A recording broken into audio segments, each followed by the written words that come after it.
Hey everybody, this is James and here's my game I made for Ludum Dare 54, Tiny Farm Island. Before we dive into how it was made, you can check out the game for yourself at the link on screen or in the description down below. It's totally free to play, you can just check it out, give it a go before you see what it took to get there, or stick around and find out. Let's go! The theme for the jam was limited space. And after a little bit of thinking, I settled on the idea of creating a farming game set on an island where you would expand the island as you went to create more resources for you to use. I was busy for the whole first day of the jam, so I didn't get started until around 9 PM on Saturday night. I fired up Unity, of course, and started by making an island generate with different potential sizes. I wasn't sure at first what would work best, but eventually I found that a smaller island starting was better because it encouraged you to be a little bit more cautious with what you were doing. I then added in a temporary player, let's call him Boxy, to walk around and added a simple random check to fill the island with weeds or rocks for you to collect things from. Next up was a simple targeting system that sticks to the grid the island is built on, and I then created the tools to use for the whole planting and harvesting system that you could switch between using the number keys. I got a rough version of this process working with the tiles being switched out, and then I was done for that first night. I started the second day off by making it so that rocks and weeds that would randomly spawn would now also spawn after a little bit of time on the ground that had been cleared away, and make it so that ground without any crops planted into it would eventually return to normal and then have a random chance to turn into rocks or weeds along the way.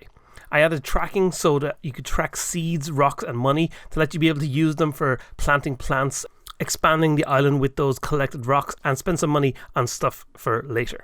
I added some nice pop-up text to show what you've collected, which really helped give a sense of interaction with what you are doing. At first it was kind of not really obvious if you were just watching what was going on when players clicked, because you can't see when someone else is clicking on a mouse. Next, I added a more visual toolbar at the bottom of the screen so you could click on that to switch instead of relying on just pressing the number keys only. You're also able to get a good feel for what tool you currently had selected with that. After this, I moved on to creating the upgrade system, which took hours and hours of boring looking coding to eventually get to this. Hooray, a menu that works.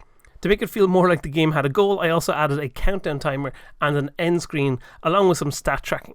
I think in a larger, fully developed game, this wouldn't make a lot of sense, especially for a farming game, which is usually a little slower paced. But for a game jam, I always find a gameplay range of 5 to 10 minutes is a good target to aim for, so people have a reasonable goal in mind as they play the game. I wanted the best of both worlds though, so I also added the ability to keep playing on the island after your time is complete, just for fun. With all the time that the upgrade menu and shop menu took, I was now at the end of my second day of working on the game, with only one day left to squeeze all the rest of the things in that I really needed to. The final day was all about making the game look good and feel good. I started off by creating a system for automatically generating tiles around the edges of the island, rather than having a huge random set of potential tiles to draw for this purpose. I instead split each tile into 4 smaller parts, which allowed me to generate the correct tile shape on the fly. With that done, I got to drawing. I started off drawing the icons for the shop and for the toolbar. I usually do pixel art on a 16 by 16 grid. It's pretty standard kind of old school 16-bit is kind of how people look at it. But I wanted to go for a different style this time, so I used a 32 by 32 grid. It allows you to be a little bit more detailed, but of course it takes more time drawing, but I think it turned out much nicer in the end. I then got to work on making the ground tiles to make the island look a bit prettier, and finally got to making the player look a bit nicer as well, more than just a smiley white square. Finally, I added in some sound effects and royalty-free music, fiddled around with balance changes, which isn't something fun to watch here in a video, but basically it boiled down to making everything cost about 10% of what I originally planned out. And with that, the game was done.